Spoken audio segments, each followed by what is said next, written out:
Okay, class. All right, let's continue.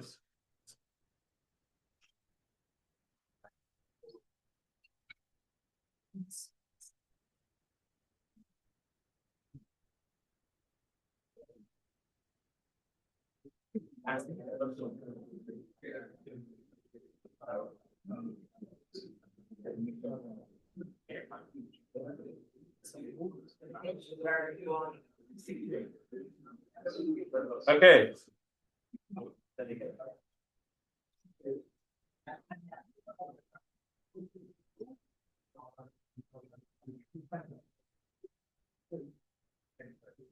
All right, so let's continue. So today we're going to cover performance analysis, some model observation for behavior analysis, and then we will have labs on Dockers. So I think the first question that now you all have built your model or the pipeline, or hopefully you submitted something, is okay, is the model performing well? Is there a scope for improvement? Can my data changes in the future? Has the data changed since we started working on this project? Because if you think about it, you work in a company and you get an idea, a snapshot of the data, and you start working on it. Sometimes it takes 6 months, 7 months. And by then, that data has changed. There's a new data. Do you need to account for that? You know, that's basically a question that you need to consider. Then when it comes to model evaluation, there are two techniques that you can consider, especially when it comes to classical ML deep learning models: black box evaluation and model introspection. So basically, the idea is that you all know that, okay, I can evaluate my model using some metrics, just using some test data, validation data. And that basically is the black box evaluation. So why it's called black box? Because it's kind of like you don't care how the model internally works. You only care about, I have a model, I have some metrics, some goals, some data set, and I've just compared it against that. That becomes black box evaluation. On the other end, when we say model introspection, is where you focus on the internal or the behavior of the model, how the model processes the data as soon as this data enters it till it produces the result. If you think about like image processing, like you have these convolutional layers. What you could do is that technically you can look at the activation map from every convolution layer, something like that, to understand what the model was learning during that layer. And that's the same thing that these days we do for LLMs, right? So you can look at like you have multi-head, for example, you can look at the activation maps or the attentions basically per head, per layer, to understand which part of the sentence your model or your LLM basically was focusing on. And you can map that to the result that the model generated. Because if your model, for example, you ask a question and it gives you a wrong answer, you can map all the attentions back to understand which part of the question or the query model focused a lot on it, and is there any relationship between that part and the wrong answer that the model generated. So that's idea, that's kind of like a model introspection. Now, there are two main sets of metrics that you need to always keep in mind: performance metric, optimization, basically. Performance metrics are straightforward, basically is task specific, right? You want to do classification, regression. There are some metrics that you use for doing the analysis. On the other end, optimization metrics are basically objective and metrics. It's defined based on the end goal that you have and how you want to solve this. In generative AI, one of the interesting things that you always see is that you always have this data, and you like LLMs, diffusion models, all of this. You have a data that you sample from, and this data is missing something called basically you don't have the distribution of the data. You only have samples. The goal that we have is to train a model M, from all possible families that exist somehow that the P of theta, the distribution that you learned by this model, is as close as possible to this distribution. And that's basically LLM diffusion, all of those. What's important here for you is that the optimization technique that you use here, like the cost function, for example, that comparison, like if there are two distributions, how should I compare them? Should I use scale divergence? Should I use Shannon divergence? Should I do maximum likelihood? That decision changes the family of the generative model that you are producing. And by simply changing the objective function from scale divergence to T distribution, your model from variational autoencoder goes to GAN by simply changing the optimization. So that part, which is the optimization basic objective, is pretty crucial if you are doing research and model development. They can easily swap the types of model that you can develop. Okay.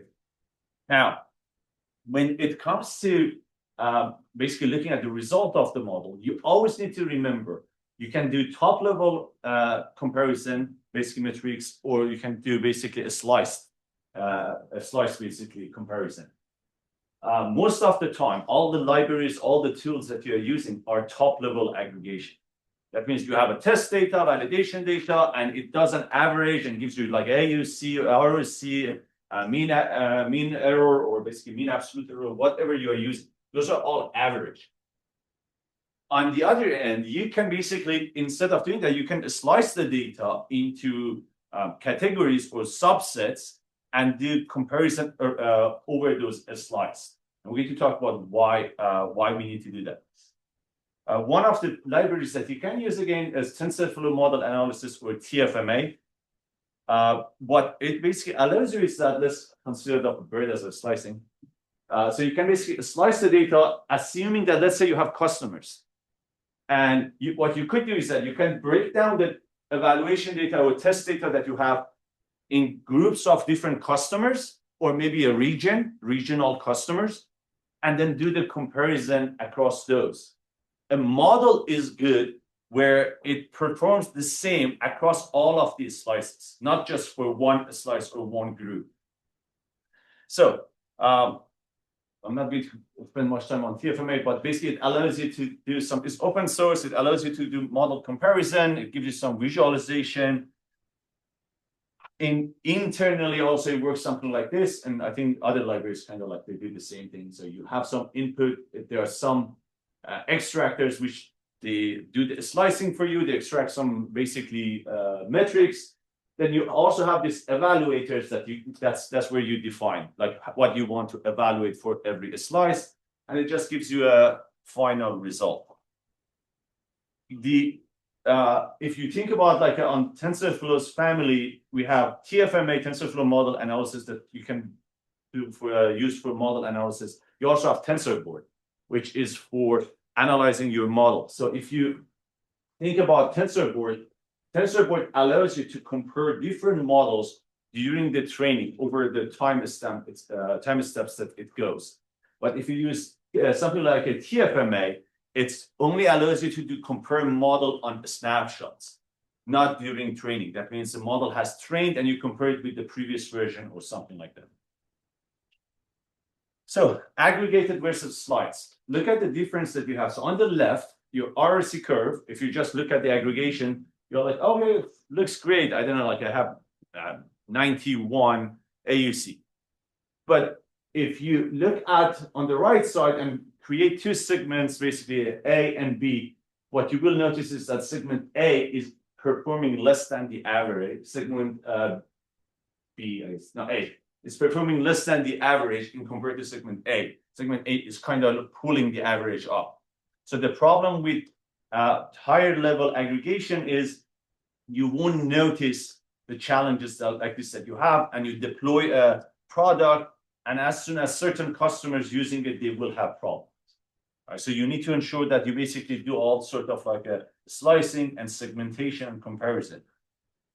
So the other thing is that streaming versus full batch metrics. I think we've talked about this in the previous class. If you look at the evaluation or test data, that's all kind of like a full batch. streaming could be that you basically you have this test in place that as data comes, you do evaluation, and that's part of your monitoring pipeline. It's going to be part of your monitoring pipeline.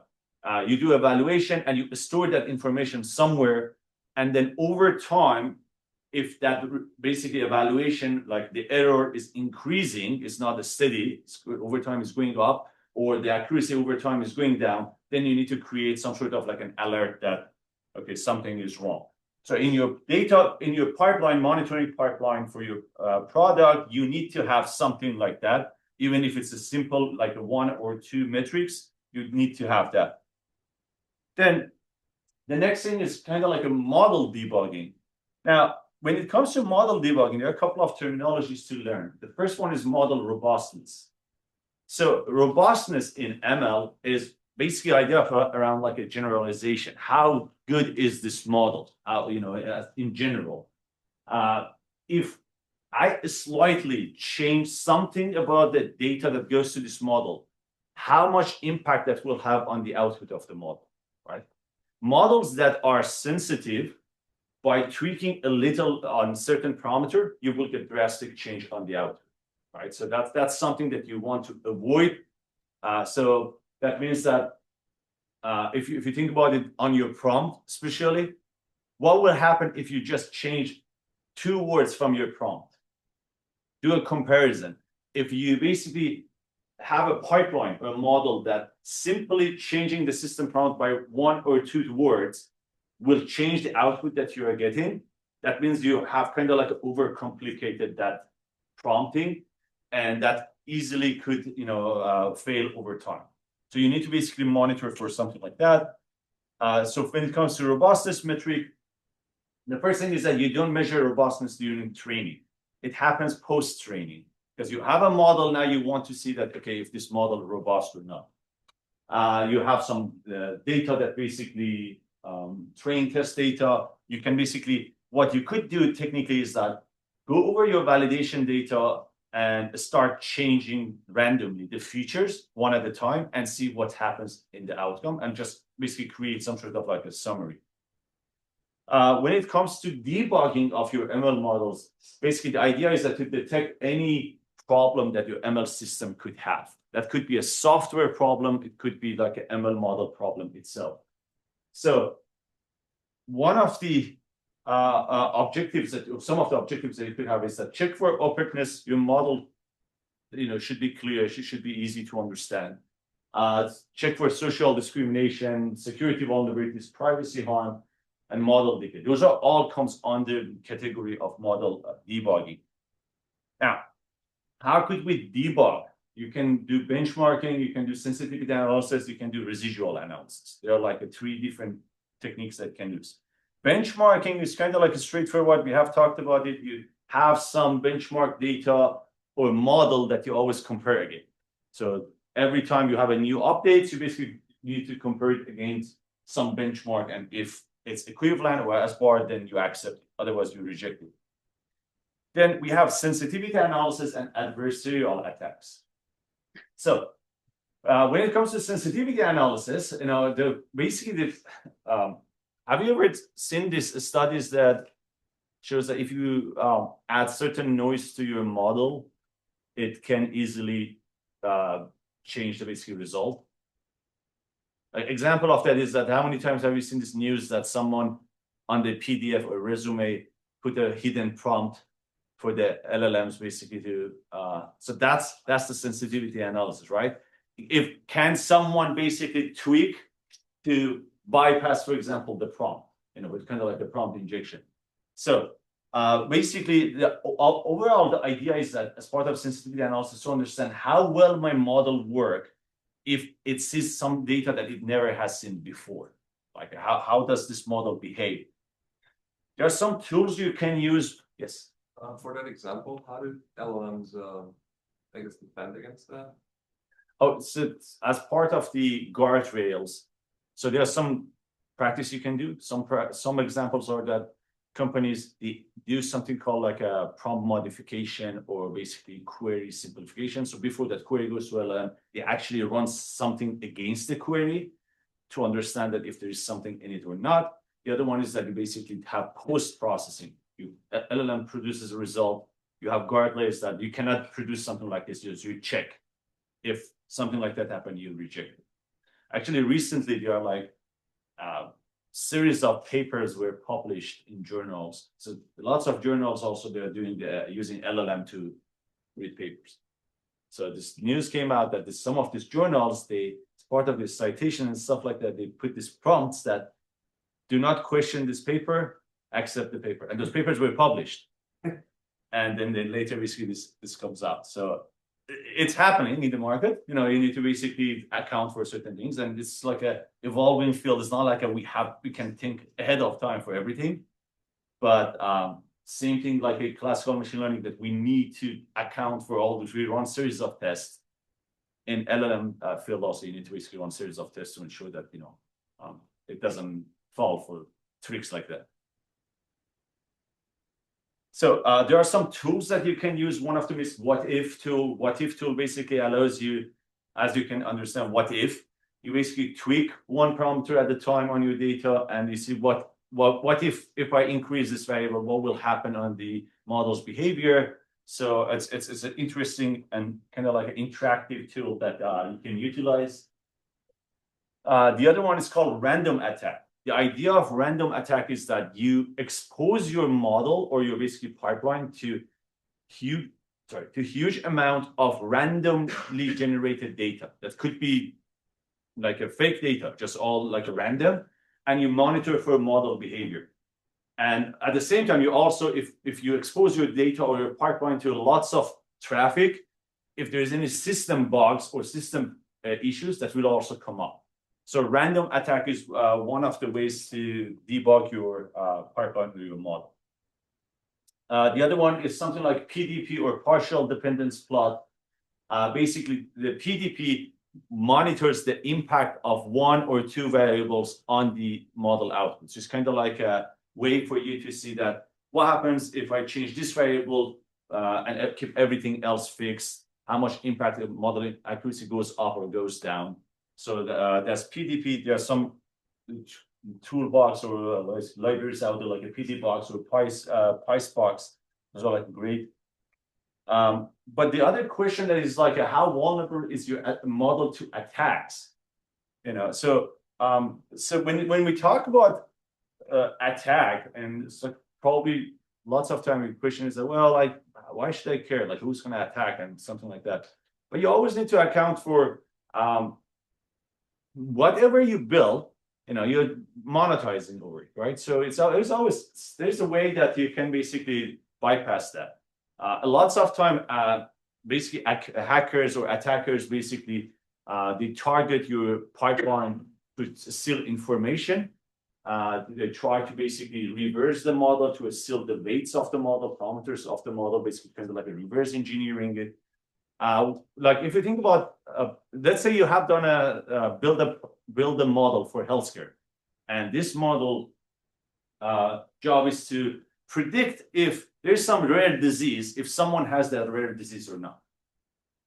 And let's say someone is able to basically make some sort of like attack to that model, the pipeline that you have, and reverse the data. What do you think is the impact of something like that? The model out. Sensitive information can be leaked. So someone might say, okay, what's wrong with that sensitive information? Well, what do you think could happen? And yes. Let's think about with respect to whose data was leaked. Lots of time, what hackers they do is that when they figure out someone's data, especially in healthcare, if you have a data in certain disease and you are hiding, they start basically to reach out to the patients that they have the information and to ask them for some sort of like money. It was like a crypto, so in a way, and that has increased a lot over the last couple of years. That they target the types of model that try to do reverse engineering or information retrieval, figure out whose data part of it, and then they try basically to do some sort of like request to that family. So it's important because successful attacks could have catastrophic impact. It's not like that. If the data leak, nothing will happen. You need to always account for the worst case scenario. But how could you do something like that? You need to basically test your model with adversarial examples. That means after you develop a model, build lots of adversarial data and feed it to your model and monitor the behavior and the result and create a summary around that. And then basically you need to also harden your model or your pipeline to ensure that it does not answers to basically certain requests. This is a famous example of adversarial attack. So what you see on the left is the actual data. And during the study, they found that is you add certain distortion noise, which by human eyes, if you add that noise to the same data, it's not visible. Like you won't notice it. But it simply changes the result of the model to what the attackers want to be. So if attackers figure out how to basically deceive the model, like what certain noise do they need to add to the data, if your model is sensitive to these types of noise, they can easily get the result that they want. Okay, so that's an example for that. Another example is that basically this is like a stop sign. If someone goes and put on a stop sign, this is like an older example. Certain basically stickers, a car will think that this was a real example, that this is like a 45 mile per hour speed limit, not a stop sign. So you can think about like what impact that could have. So if you work on a system like that, you technically need to ensure that your model is accurate enough, not just for the data that you trained on, but it's not sensitive also with respect to these types of attacks. Another thing could be like a spam or risky ham detection, which this is kind of like an art. What this is like there's a war happening between all these providers and spammers. Every day, the spammers, they update their vocabularies because they will figure out which one of the previous spam email that they sent didn't go through. They keep tweaking the words that was used in the previous day. And now with AI, it's making it much more difficult because that way they can increase the attack surface space, So those are something to keep in mind. Another example for this was that if we go to an airport and you pass through these machines, so those machines basically, they also have this AI that predicts, what's a possibility of what is this item and so on. So as part of this study, they found out that, you can basically deceive the model that certain knives kind of look like an umbrella or something like that. So these types of attack, again, would happen in so many places. They're always like the people that they want to abuse it. So if you develop a model, just be sure that you account for these types of things. Now, when we talk about the informational attack surface, what could happen? I think the first one is informational harm, and the next one is behavioral harm. Informational harm is just kind of like a leakage of the information. Behavioral harm is manipulating the behavior of the model. When it comes to informational harm, the first one is membership inference, and that's the example that I brought up. Was this person part of this data set? Was this person part of the basic study? That's the informational membership inference. The other one is like a model inversion. Basically, you try to recreate the training data from a model. So if you all have seen the neural network. If you have access to a neural network, and let's say as an NLP, you can actually figure out the data that was used to a certain great extent. You just start feeding a random word and look at the gradient. Right? If the word was part of the basically training data, or if a data point, person data was part of the training data, you get a high gradient. Otherwise, you get a low gradient as an impact. So basically, you keep feeding data over time, and you start building this data set. So that's basically the model inversion. The other one is like the model extraction, and that's a scenario when the attackers basically start doing the inference over time to figure out what was the weights or the promises of this model.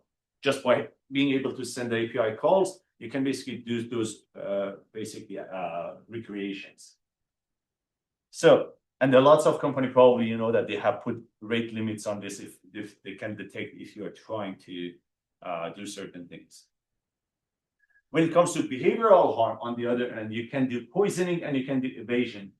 Poisoning is, we talked about this before, it's like when you insert certain poison data like a links to basically spams or basically malwares, part of the training data. So later the model uses that and it's part of the knowledge that the model has and it can return that later.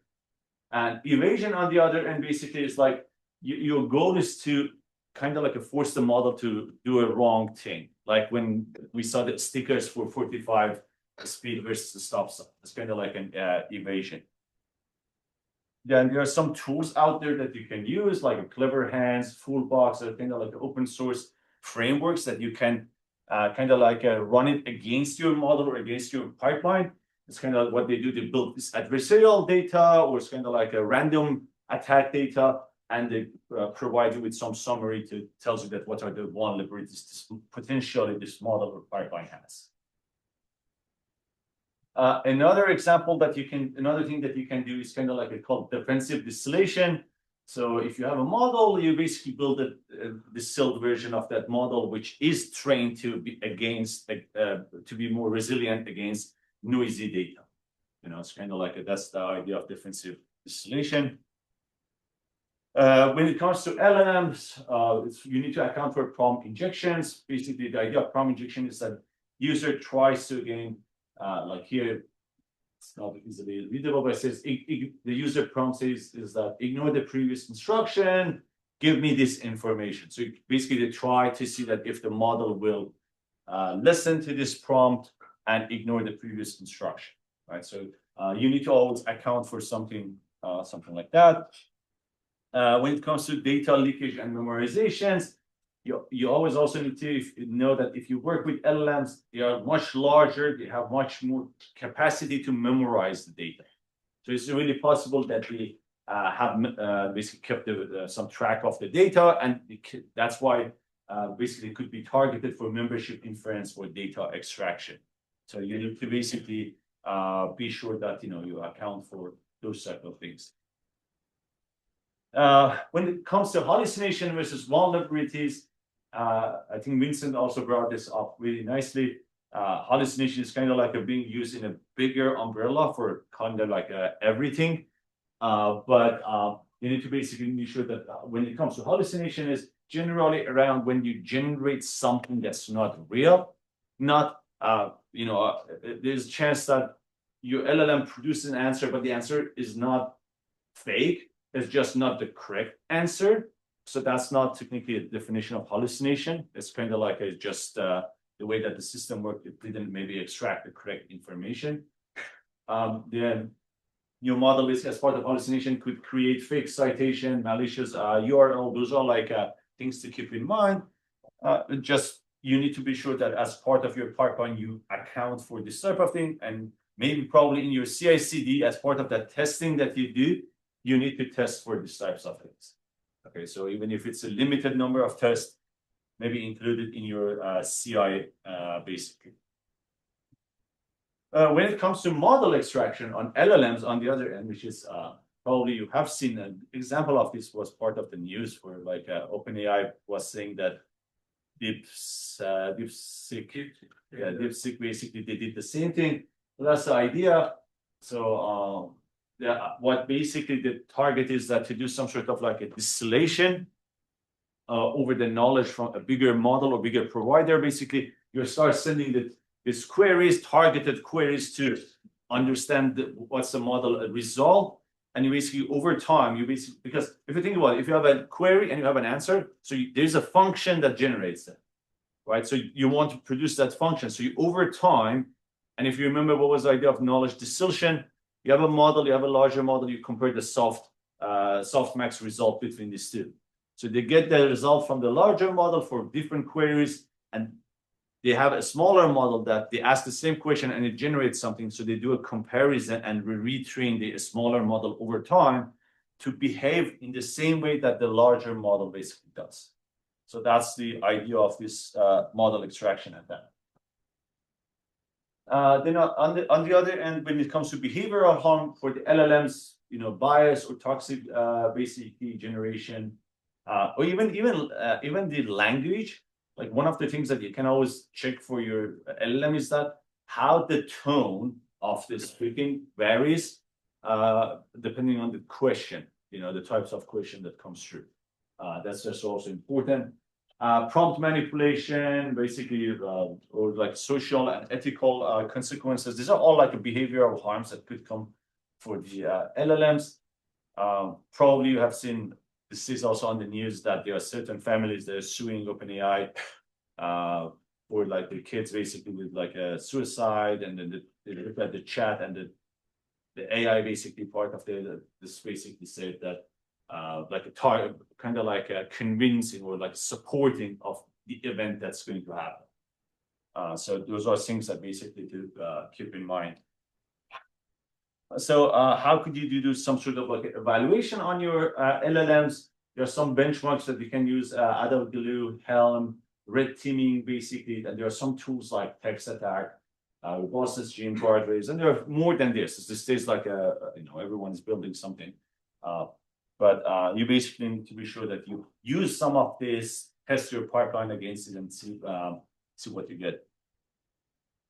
The other way is that you can basically use reinforcement learning from human. That's where basically you ask a question from your AI, and you basically get the result, and you compare it as a human, and you decide which one you prefer. That way, it's kind of like a guardrailing the model to generate the result that's human basically prefer. It's kind of like that. And then you can do prompt sanitization and input filtering. That means whenever there's a prompt comes, you first sanitize it and filters for the certain things before you pass it to your model. You can do adversarial training with red teaming data. You can do guardrail. Do you know what's red teaming? Have you heard of red team, white team, and hackers? Right. So, like in my previous company, we were cybersecurity, so we built things that we want to be sure it works. And what we did, we basically hired this red team, and they're like hackers, and they're like technically they are like a good hacker, white hackers, but we call it red team. But the idea is that you pay them, and you say that break it. So you give them access to the software, and you want them to break it, and they provide you a really good. Basically, they basically provide you a summary, shows that what the strategies that they took, the attacks they took, the result of the attack, and stuff like that. And what you want is the first thing is that what you want is to get something out of it. If they come back and say that nothing happened, that's either fake or it's like something doesn't work. Too good to be true. So you need to always have something. They broke into something, or it's something happened, and you can go iterate over those ones. But that's red teaming basically could be a strategy. What's their incentive to actually do the work? Did they get paid? Yeah, there are companies. No, I get that. I get that they could hire, but like, what's their incentive to like actually work hard to like break into your system? So it's a company. It's a reputation, right? It's like you want to be in industry, so basically you build this organization. It's like you're providing a service, right? You get feedbacks and people talk about it. It's kind of like maybe give a bonus if you break everything. Now, so I do remember we actually went to two teams. The first team, we look at the study that they did, and we didn't like it because it was really simple types of attacks, like something that our engineers could do. Mm. And then we were like, it's not sophisticated enough. We went to a second team. It was introduced to us by someone knew in the company. And they did a really good basic study. Like they did types of attacks that they were using was pretty like sophisticated. At this stage, they use also AI for this type of thing to build certain types of attacks to see that if they can break the code. So now, the next basically a strategy is to do something called residual analysis, which is not necessarily applicable to all sorts of models, but the idea is a residual analysis is that when you're looking at the errors that your model has, what you want is that to be sure that the error, like if you just look at the scatter plot of the error, you don't want to find any correlation and you want everything to be random. If you see a pattern in the errors of the model, that means there's some sort of like correlation with respect to some data, error goes up and something like that. That's always a bad sign. So you want the error, the residual, to be totally random. So on the left, that's basically the residual that you have, which is a great model because it's random.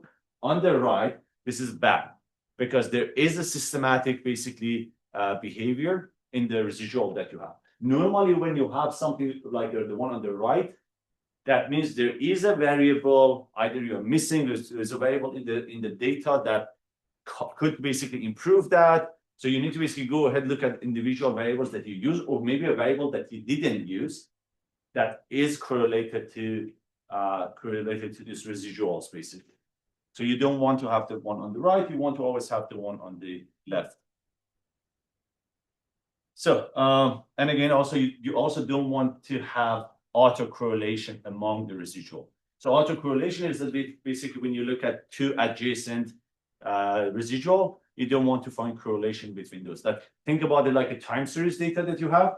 If you notice that over time the error goes down or goes up with time, basically, that's not also a good sign. So you want it to be totally random with respect to features, random with respect to each other also. So the next thing we need to talk about is called model remediation.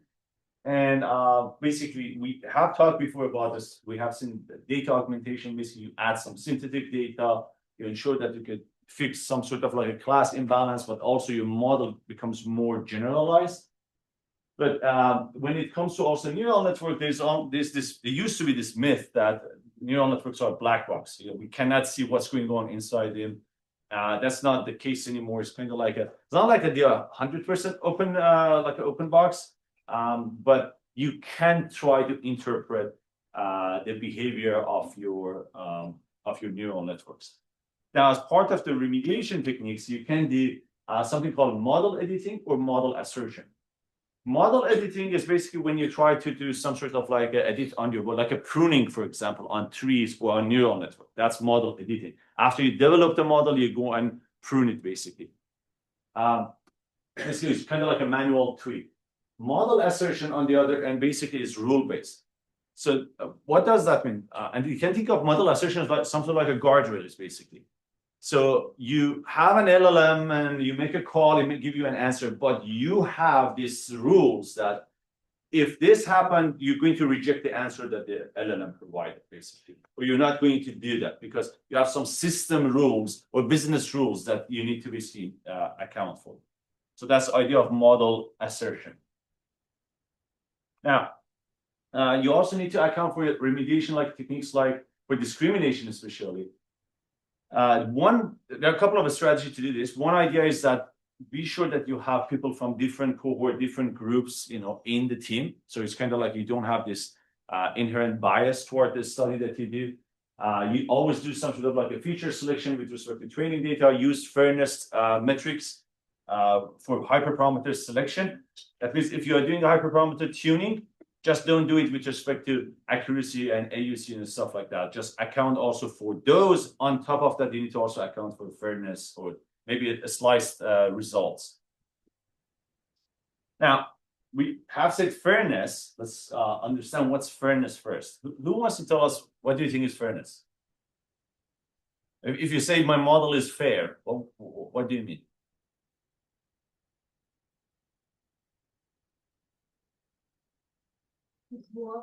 Biased. Unbiased. Unbiased. But fairness and bias, they are two different things. Let everyone go, then I will tell you why. So if we have two users and like both of them have similar like demographics and stuff, but just one like differentiating factor and the model like based on just that like decides something other for the two, I think that in that case it isn't fair exactly. Okay. Given that other factor is like a smaller one, but right. What else? It should not made up things on its own, like whatever is given on whatever is in train on. That's not necessarily fairness. What you say is kind of like a factuality of the model, but fairness is not. I think fairness is bias. Fairness is bias. So, okay, so let's go there. So let's say fairness. I have two customers, okay? Customer A, customer B. And customer A asks the same question. And basically, like not question, like it's kind of like they promoting, like you have a store A, a store B, and you come to my platform and you basically want to kind of like sell something. So user comes and says, okay, I want to buy shoes, right? Fairness is basically that you model basically gives same weight to both of these two in order to recommend it. Like your model is basically acting fair. Or if a user comes, like a student applies for university, it doesn't differ based on your ethnicity, accept or reject. It's like acting fair, correct? Bias, on the other end, it could be really similar, but bias basically means that my model could be biased toward behavior, toward data, towards like of tools that it's using, versus that doesn't, if your model is biased toward, let's say I have an LLM and makes a function call. My model is biased toward using this tool, but at the end, everyone that's using it, they're getting a fair answer. You get what I'm saying? Like you could have a model that is biased towards certain things, but the result that you're comparing maybe is fair. It's just the model behavior is like biased. So I was thinking that if you want to serve these customers, let's say the university student, the prospective university students, wouldn't an unbiased model, if you want to maximize our revenue, wouldn't an unbiased the model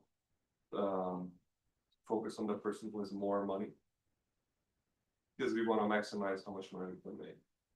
I mean, definitely. I mean, if you think about it, there are certain universities you need to be in a certain class. That's not fair, right? That's correct. So it's unbiased and unfair.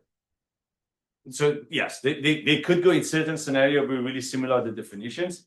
Certain university they might say that okay, it's like it's not a fair evaluation. It's not a fair kind of like think about this. Let's say I'm trying to evaluate a paper. Fair is I'm being fair to everybody. Like everyone's like a kind of like an easy grading. It's not fair. Bias is for certain students, I'm like, okay, I like this guy. I see him in the gym, so I'm just going to give him a higher grade. That's you see the difference. So fairness with bias, they could, kind of like be similar, but not necessarily to be the same. Yeah. All right. So let's continue, and we'll talk about this more. So there are some tools that you can use for fairness, basically fairness analysis, or some sort of like a metrics. But on top of all of this, you need to have some sort of like a metric, like a fairness metric, like the same way that you have accuracy metric and stuff like that. You need to come up with some sort of like a fairness metric that allows you to compare your model to understand that if it performs the way that you want, it's like acting fair for all of everyone or not. You can also basically do that across slices. So you want to be sure that your model basically performs the same way for different slices. So there's all kind of like things to keep in mind. Now let's see. Yeah, this is just summary of what we're talking about. But one of the things that I could guidelines to keep in mind is that let's say you do a confusion matrix, run it across different slices, and then basically if you see a shift from one slice to another slice, basically you create an alert or something like that. But when it comes to measuring fairness, now you can look at the certain metrics that are common for fairness. Positive rate, negative rate, basically that's one of the idea of fairness. But why? Because as a use case, it allows you to see basically equal percentage, when you do a comparison between two groups. So think of this like you have a bank and you reject and accept loans. what you want is that to have a same positive rate and negative rate across two different ethnicity or two different maybe cohort. If one cohort has a higher positive rate, the other one has a higher negative rate, then that's not a fair system. On the other end, like you can use TPR, FNR, which in healthcare, these are all like more common, especially depending on which one of these two you care more about. But TPR, percentage of positive data that detected correctly, FNR, percentage of positive data that incorrectly labeled. So if you care about positive a lot, you basically look at these two metrics. You can also true negative rate or false positive rate, depending on if you care more about like a misclassification or like kind of like a precision in a way that like you don't want to create a user fatigue. That means you constantly say alert, alert, and user like keep going checking it, and there is no alert. After a while, then you become like the boy who cried wolf, right? So no one listens to the alerts that you are generating. On the other end, you have accuracy and AUC, which we know that accuracy, especially, it's not useful if you have imbalanced data, which is most of the time. AUC is kind of like better, but also the challenge with AUC is that it's aggregated, so it's not the best way for comparison. Remember that unfair skews basically kind of like has a gap between different groups. Good fairness indicator doesn't always mean the model is fair, because again, you come up with that metric, so it doesn't necessarily mean for everywhere it's fair. You always need to do some sort of like a continuous evaluation and monitor over time after your deployment, because that performance could go down. Now, you don't need this example, just a image. Now, continuous evaluation and monitoring, which this is your next submission technically.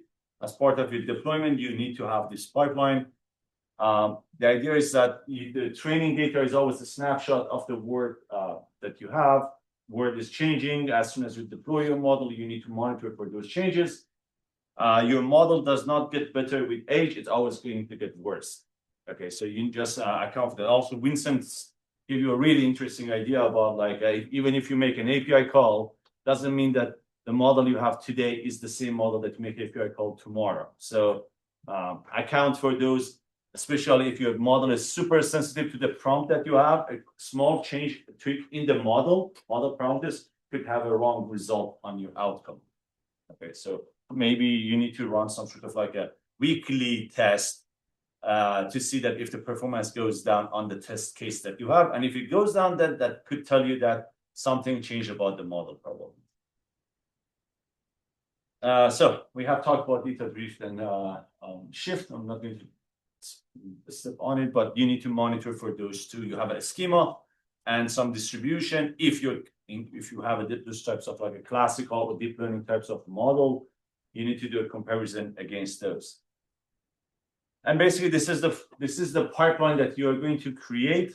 It's going to start with a model that makes prediction. You have up to that point. As part of the monitoring, you have a training data and you have some sort of like maybe a schema or something that you do the monitoring against that prediction, right? So you always do comparison, and if something went wrong, you need to create an alert. Now we're going to talk about how to create alerts. What are the techniques that we use in industry?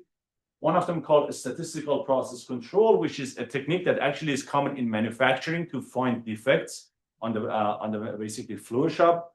The idea here is that we basically say is that the errors comes from some sort of like a distribution. Here is kind of like a binomial, basically random variable. It's binary basically. So there's a chance of producing error technically. There's a probability of producing error. So you have this mean and you have this standard deviation. You create an alert rule, basically rule that at any time, if the probability of error, PT, plus some standard deviation is more than that threshold that you have, you create an basically alert. So that's one strategy that you can account for. There's another way, it's called basically linear forward rates. In this scenario, you account for different, it's kind of like a more in classification. So you have this precision, recall, specificity, and NPV. What we want to do is that so the formula that you see, that asterisk, it varies per table. So you can change the table. Here is also the same thing. So at every time you update this P, what you want is that you don't see a huge jump or changes between two timestamps. And that becomes your basically alert rule if you see differences. There's another technique, it's called basically, it's kind of adaptive windowing. In adaptive windowing, basically, kind of like is a window, a snapshot of time. You compare two snapshots, previous one and the current one, mu1, mu0. That's like let's say the error rate, or some sort of like a mean. And if that is more than some threshold, that's theta of a Hafidin is kind of like a threshold. If it's more than the threshold, you basically create an alert. If it's less than the threshold, you don't create an alert. So that's another technique. You can also use clustering and novelty detections. There's like some algorithms like Olinda, minus, and so on. Some of those, they exist on the platforms like a GCP and AWS that you can use. Basically, the only difference here is that they only detect basically outlier with respect to cluster, not across the entire space. You can basically use techniques like a Pearson correlation. You can use Hellinger distance. And what basically they do is that this is like similar to adapting windowing. You do it over two windows. At every two windows, you do a correlation analysis. If there's a basically change of concept, like you have high correlation, you create an alert. Hellinger distance kind of like compares this to distribution. If you find this high differences, you create an alert. These are all techniques that you can use. It's your decision which one you want to go with. But again, something like this should be part of your pipeline. Okay, just be sure that you get that point. Okay.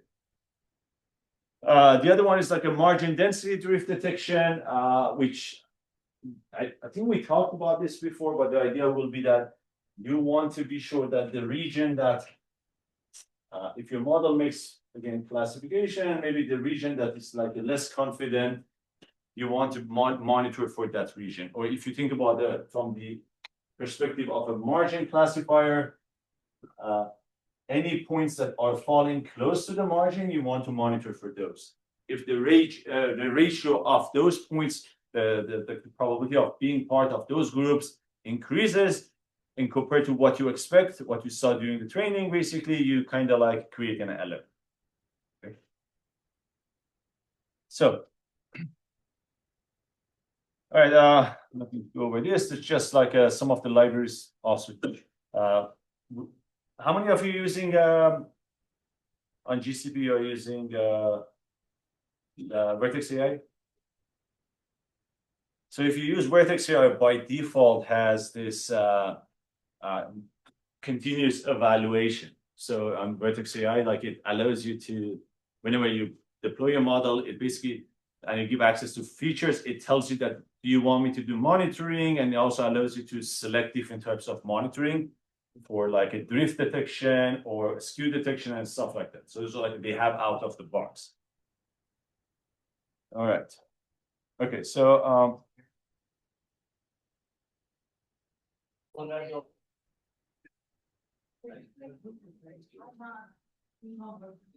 okay, so the next thing we're going to talk about basically is kind of like a responsible AI. There are four main basically aspect that you need to keep in mind. If my model is basically fair, if the your model is explainable, can I basically explain the model behavior? Does my model account for privacy? Is there any security aspect of the model that I have basically did I account for all of those? There's a field of study, XI, or explainable artificial intelligence, which the focus of this field is on these concepts, to ensure that the algorithms are fair, to ensure that there's no potential bias and problem in the data, and to ensure that this basically algorithms with the model will work the way that's expected at the end. Again, you need to basically be sure that you account for basically sensitivity of the model, account for attacks, possible attacks, fairness. You need to account for reputation and branding. What does that mean? At the end of the day, is your company is a reputation or your reputation as an engineer, so you can build something and you harm yourself. There are always legal and regulatory concerns that you need to keep in mind, and also you need to account for customers and stakeholders. This is another example that how you can basically deceive neural networks. If you're as part of this study, they found that if you add certain types of noise, as the noise level increases, the probability of this being labeled as a safe versus a dishwasher or like a washer basically changes. So you can easily deceive these types of models. This is another example. If they figured out if you add this certain types of noise, it basically changes it to a gibbon from a panda, right? So anyway, so now the next thing is that like the model interpretation method, and this comes back to what lots of you right now are you doing. You need to basically have a way to interpret the model's result. Like if the model basically results is acceptable or not, or if this model basically, what can you do to basically avoid some prediction errors? Now, when it comes to interpretation, there are two main techniques: intrinsic or post hoc, basically evaluation. And then after that, you have model specific or model agnostic, and you have local or global. There are different ways that you can try to interpret your model. When it comes to intrinsic or post hoc, first one is that the models are called intrinsic, that basically are kind of like they behave in a monotonic way. It's kind of like the behavior is kind of like predictable. So linear model, tree-based model, lattice model, those are all like intrinsic models. When it comes to post hoc models, basically post hoc methods, those are kind of like a black box evaluation. They're agnostic to model architect. They just look at the relationship between features and the prediction, and you apply post hoc ones after the training. And you normally get some sort of like a summary results like this, which we're not going to go over. So again, if it goes to model specific now, model specific is the types of study that only applies to certain models. When you go with random forest decision trees, they always have this field that they give you the metric, the data importance, right? Which tells you that how important was a certain data or certain feature for creating branches. And that doesn't exist in other models, like, so it's kind of like it's really agnostic to the model itself. So it's specific to the model itself. When you go to model agnostic, which are types of evaluation, that doesn't matter what model you use, because they're kind of like a black box evaluation. They don't care about the model. They just look at the data input and the output, and basically what's the expected label, basically. So you can basically look at a chart like this: model agnostic, model specific, local, global, and you can see that how this can play out.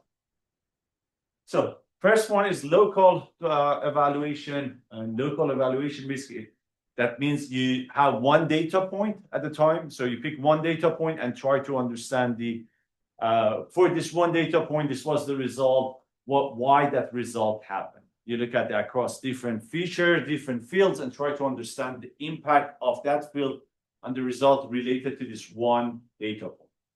When you go to global on the other end, you basically build something like this. An example of this is called SHAP. The idea here is that you look at like you bring let's say your validation data, and you make your prediction or get the final result, and then you look at across all the columns of the features that you have, try to understand on average how much impact each feature has, how much contribution it has towards the final result that the model generated. So this becomes like a global evaluation. Now, when it comes to intrinsically basically interpretable models or types of model, again, that by default you can interpret those, is easy to interpret. They are kind of like a monotonic. They are not kind of like a black box. If you have a model that's not monotonic, that's not also interesting. Okay, so that's kind of like a keep in mind. Non-monotonic means that for certain data, it could predict high or it could predict low result. This is also just example of those models: linear regression, logistic regression, decision trees to some extent. Lattice model, basically, they are kind of intrinsic. The other ones are not intrinsic. Okay, so that's for you. That's the other thing is that the model accuracy goes up, the interpretability goes down, and that's kind of like make more sense. Even this is with LLM, we know that the more parameters that we have, the larger this models gets, the results kind of like it becomes better. So that by default also lowers the interpretability of these models, basically, because they're now more operation, more layers that you need to go through, so you don't know what actually does happen. And TF lattice is kind of like kind of stands in between of those. TF lattice, in case you don't know, is a lattice model. It's something like this. It's by Google. Basically, it's types of like ML model that has a high interpretability and has a high accuracy also. All right, I'm not going to step on the linear regression. Let's go here. TF lattice, model agnostic methods. So model agnostic methods, again, it's kind of like a black box evaluation. It's flexible with respect to the model that you use. It's representation flexibility, it has explanation flexibility, but it's black box. So it doesn't tell you anything about what happens within the model itself. There are some techniques for model agnostics, kind of like partial dependence plot, accumulated local effects, permutation effect, line, shape, individual, and so on, so on. Now, some of these are not basically black box. So let's start with PDP, which we talked about earlier, partial dependence plot. The idea here is that you want to understand the impact, the marginal impact of changing one or two variables with respect to the model output. There's a formula for it. It's kind of like this. So this is kind of like a Monte Carlo sampling. If you sample n data point, XS is the feature, the column that you're interested in. XC is the rest of the columns. If I keep all these XC columns fixed and I change this XS column and I repeat that for n samples, on average, what would be the impact? That's PDP score, basically. Okay, so that's partial dependence. And you basically get those values and you create a plot over that. And this is like the example of partial dependence plot. There are some challenges with the partial dependence plot is that, well, it basically computationally has disadvantages, challenges. It basically only allows you to compare maximum 2 features. You cannot go more than that. So if you have 100 features, you need to basically run this loop over every 2 combinations. But it's also computationally intuitive. It's easy to implement because it's just one fixed basically formula. But again, it has its own disadvantage. The other one is like permutation feature importance, which is kind of like an interesting technique. The idea is that if you pick a column and shuffle the values of that column randomly, everything else is fixed, and pick this H column and randomly shuffle it across the data point, what impact that will have on the model result? If permuting the values in a column increases the error, that's an important column. If it doesn't impact the error by much, that's not an important column. So if you want an easy test, just permute the columns one at a time and see the impact it will have on the output. Okay, and that's you can do also something like that for your prompt.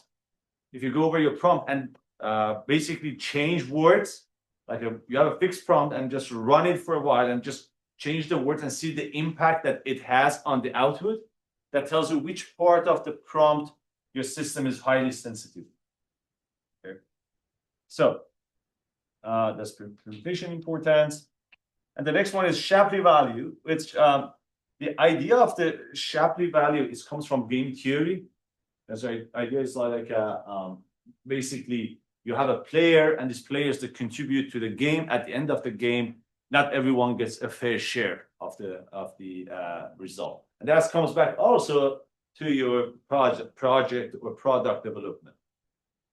be sure that you understand that the result that you get is not necessarily the same as the score that your friend will get.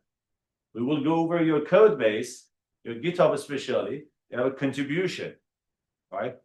So that contribution tells us who codes, who didn't contribute to the project, right? So that's, and the good thing about GitHub is that you cannot fake, it's there. So that's the Shapley school that we're going to use over there.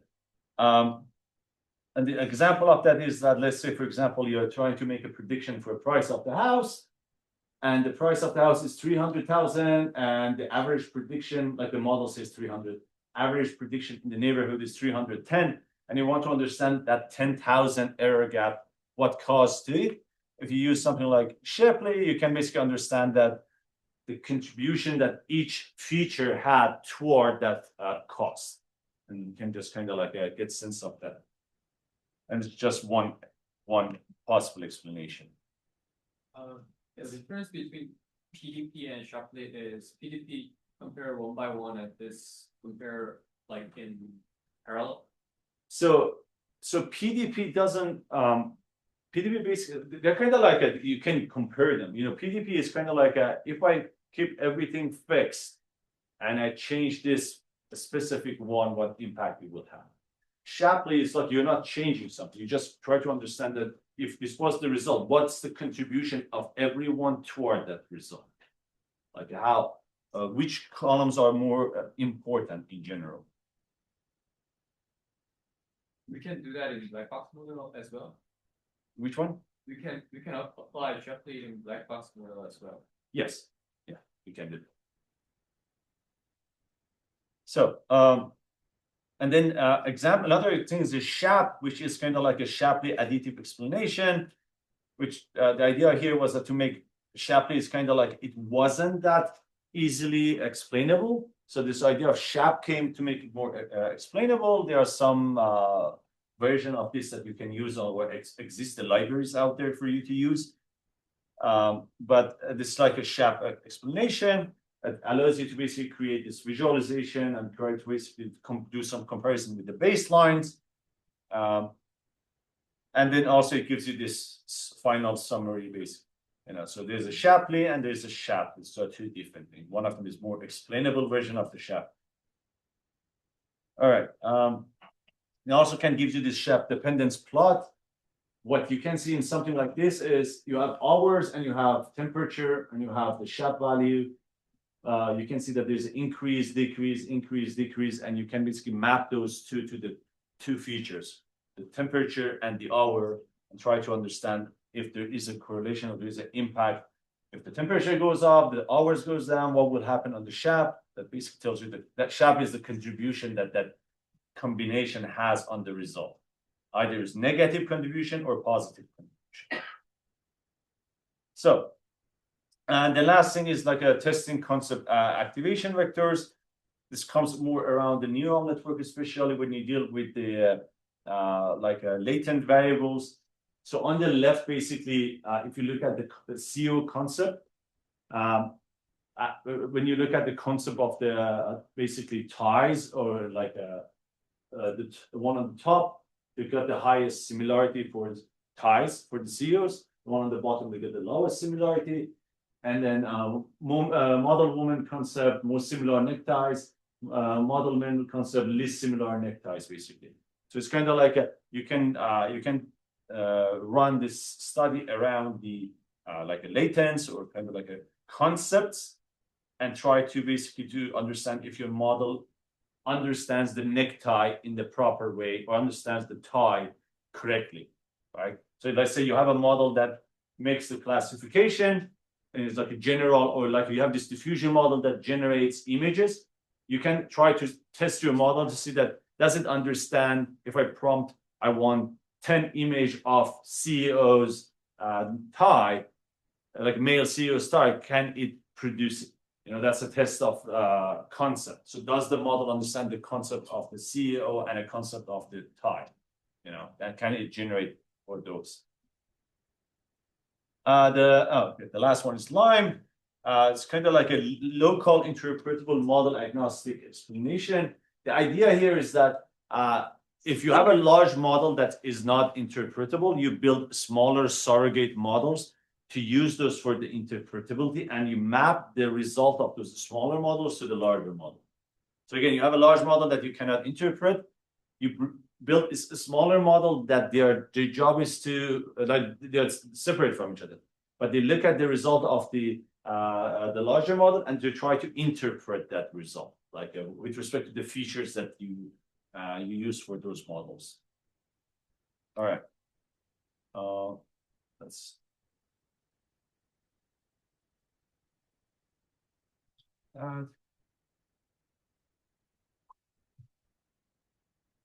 You start a lab.